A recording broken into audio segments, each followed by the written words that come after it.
Ce climatologue veut contrer le dérèglement climatique avec l'épargne des Français. Oh, le titre agressif. Alors, l'article est très long.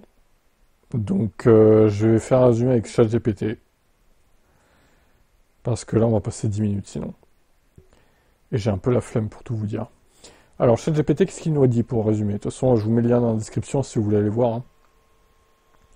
L'article d'Automobile Propre, du coup, met en lumière l'initiative de François Gémen, climatologue et co-auteur du 6e rapport du GIEC visant à mobiliser l'épargne des Français pour lutter contre le dérèglement climatique. Lors du club Eco-Green Energy organisé en marge d'un challenge de sobriété, il a souligné que face à l'urgence climatique, il est crucial de réorienter les investissements privés vers des projets durables.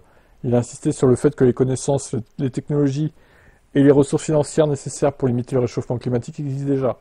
Cette approche s'inscrit dans une démarche plus large visant à encourager la transition énergétique, notamment dans le secteur des transports, en favorisant des solutions plus écologiques et en impliquant activement le citoyen dans la lutte contre le changement climatique.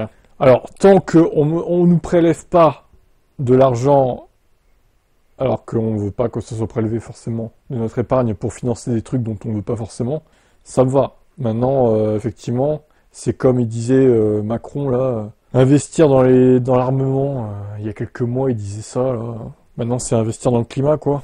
Tant qu'on nous prélève pas de force, hein, ça va. J'espère que ça n'arrivera jamais un jour, d'ailleurs, ça. Je vais quand même lire la fin, parce que ChatGPT n'en a pas parlé. Trump, son comportement, c'est dommage, et ça envoie de mauvais signes aux investisseurs qui ont besoin de visibilité et de stabilité sur le long terme, au niveau législatif et du prix des énergies. Et Musk, on se désole aujourd'hui de son influence, mais sa personnalité fascine en Europe. Tesla représente la plus importante capitalisation au monde pour un constructeur automobile.